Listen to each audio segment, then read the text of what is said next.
Olá, amigos do Facebook, amigos do YouTube, eu sou Alisson Dias e hoje nós estamos aqui para gravar mais um vídeo. E o título da mensagem hoje é Justificação, a justificação bíblica. Não dá para usar todo esse tema em apenas uma mensagem. Quero fazer outras mensagens, quero deixar vocês bem inteirados dessa doutrina que é bíblica e é fundamental na fé cristã, a justificação. Mas antes de iniciar o estudo, eu quero lhe pedir um favor. Se você ainda não é inscrito, inscreva-se no canal. Se você gostou desse vídeo, não se esqueça de deixar o seu like, isso ajuda muito na divulgação. E compartilhe esse vídeo nas suas redes sociais, Facebook, WhatsApp. Não custa nada para você e ajuda muito na divulgação e para fazer com que esse vídeo chegue a muito mais pessoas. O que é justificação? É tornar alguém justo. É fazer com que aquela pessoa seja justo. Uma pessoa que é devedor para a lei, que a lei achou ele culpado e condenado, mas num ato jurídico essa pessoa se torna justa. Nós vamos ler alguns textos e vamos comentar sobre esse assunto. O primeiro texto está em Atos, no capítulo 16. Nós vamos ler apenas os versículos 25 até o 28. Aqui nessa passagem, Paulo estava em Listra e ele encontrou uma mulher chamada Lídia, né? E essa mulher ela tinha um espírito de adivinhação e ela adivinhava as coisas. E era um espírito maligno que foi expulsado por Paulo, né? E essa mulher deixou de adivinhar. E ela deixando de adivinhar, ela deixou de dar lucro para aqueles que ganhavam dinheiro com essa adivinhação dela, como se fosse uma cigana hoje, né? E então eles fizeram um grande rebuliço na cidade, viraram a cidade contra Paulo e Silas, e Paulo e Silas foram açoitados, castigados e depois eles foram presos. Vamos ler o texto aqui, ó. Atos 16, 25 a 28. E eu convido você que está assistindo o vídeo que leia todo o capítulo de Atos, capítulo 16, para ficar bem inteirado nesse assunto. E perto da meia-noite, Paulo e Silas oravam e cantavam hinos a Deus, e os outros presos escutavam. Então eles foram açoitados bruscamente, foram presos, e perto da meia-noite eles cantavam hinos. E de repente sobreveio um tão grande terremoto que os alicerces do cárcere se moveram, e logo se abriram todas as portas e foram soltas as prisões de todos. E acordando o carcereiro, e vendo as portas abertas da prisão, tirou a espada e quis matar-se, cuidando que os presos já tinham fugido. Mas Paulo clamou com grande voz, dizendo: não te faças nenhum mal, que todos estamos aqui. Então Paulo e Silas estavam presos, né? E houve ali um terremoto, né? Acredito que seja um terremoto vindo da parte de Deus mesmo para libertar Paulo e Silas, né?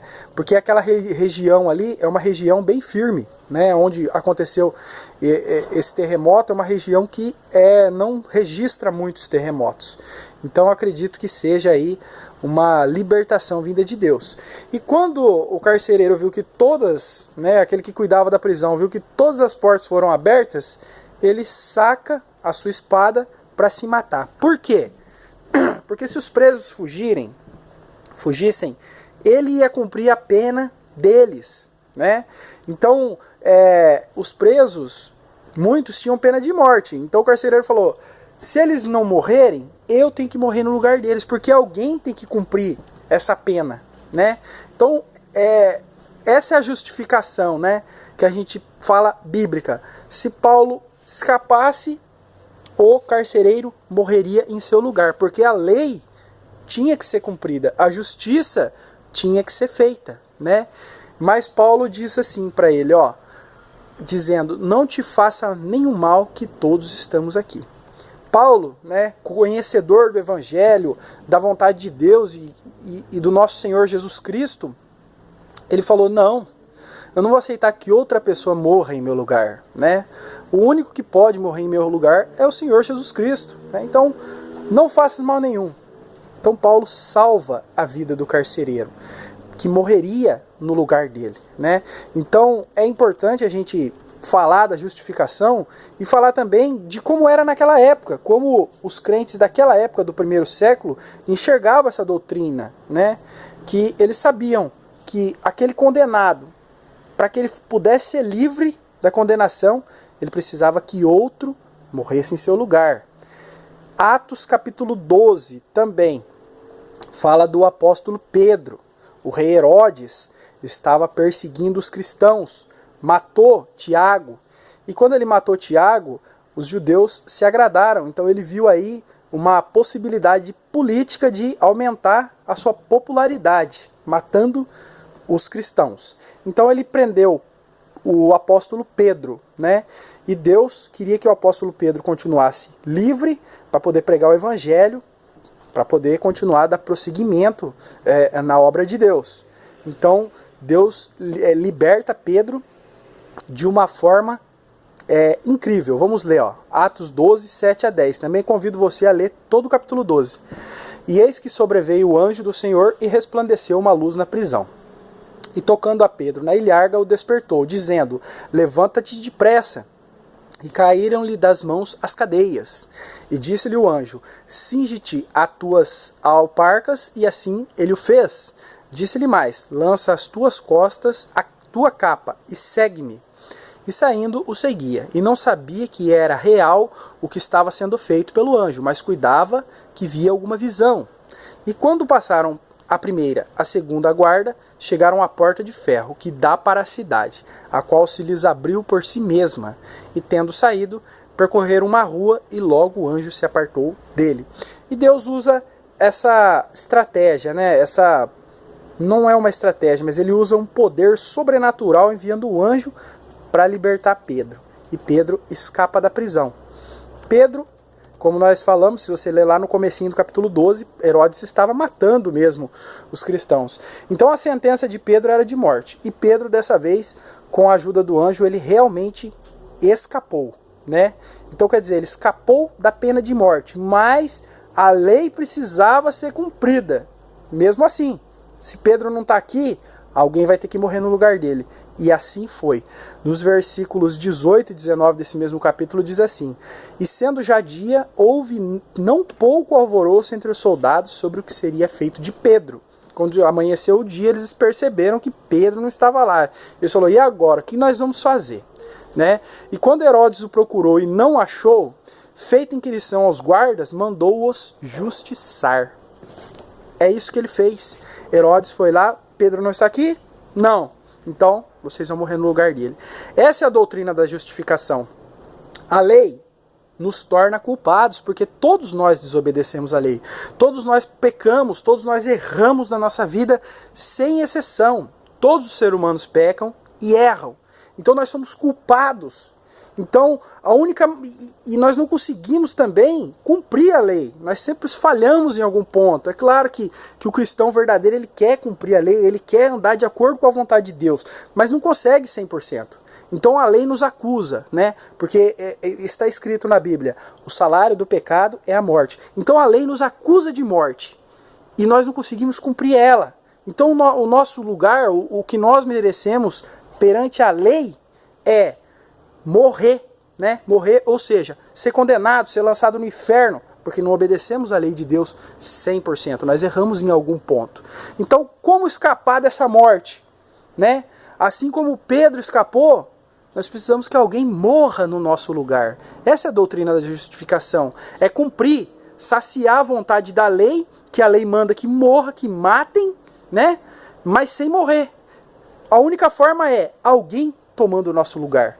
E quem é essa pessoa? Você já imaginou? Você já pensou? Claro, é o nosso Senhor Jesus Cristo. E Jesus Cristo tem uma passagem bíblica em que ele fez isso ali, né? Nitidamente. Vamos ver aqui.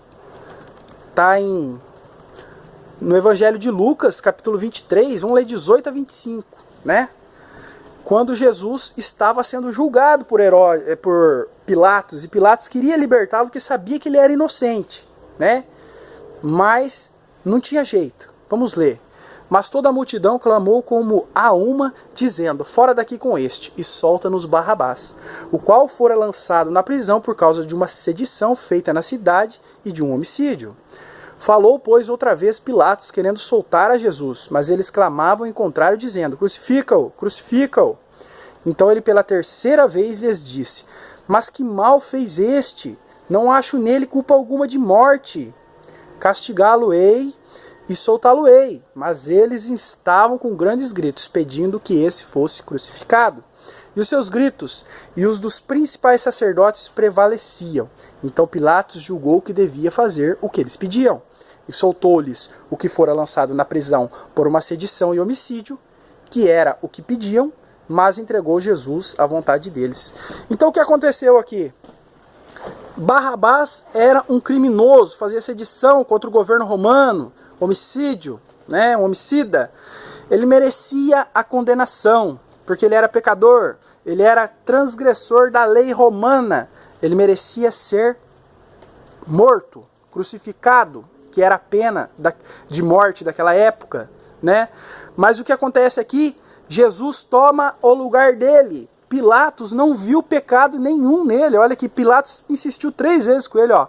Não acho nele culpa alguma de morte. Quer dizer, Jesus era inocente, ele não merecia culpa de morte. Pilatos era culpado e merecia. Jesus toma o lugar de Pilatos e Pilatos foi salvo da morte. Não sei se foi salvo da condenação eterna, talvez possa ter se arrependido e crido em Jesus como seu Salvador.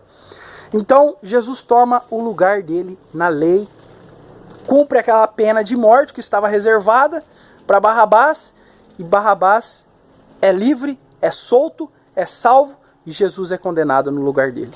Essa é a doutrina da justificação. Quando Jesus toma o seu lugar, é por isso que a lei não pode nos salvar de forma alguma. Não há como você cumprir a lei para a sua salvação. A única forma de salvação que existe é essa. É quando você entrega tudo nas mãos de Jesus. E aquele sacrifício que ele fez há 2000 anos atrás é suficiente para cumprir os desejos e os anseios da lei. A lei fica satisfeita, porque você, eu, todos os seres humanos que mereciam morrer pelos seus pecados foram libertos por quem? Por Jesus Cristo, que toma o seu lugar. Essa é a doutrina bíblica da justificação. Então, se você crê em Cristo, se você crê na obra dele, e se você crê que ele tomou seu lugar naquela cruz e pagou a sua dívida, você está salvo, você está justificado. Perante a lei de Deus, você se torna justo, mesmo não sendo justo 100%, mas os seus pecados, os seus erros e as suas falhas de toda a sua vida estão na conta de Cristo e você tem e pode gozar e desfrutar da salvação que vem de nosso Senhor Jesus Cristo. Peço a você que compartilhe esse vídeo e aguarde que eu quero fazer mais estudos sobre justificação, me aprofundar cada vez mais nesse assunto. Obrigado por acompanhar o nosso trabalho e, por favor, compartilhe.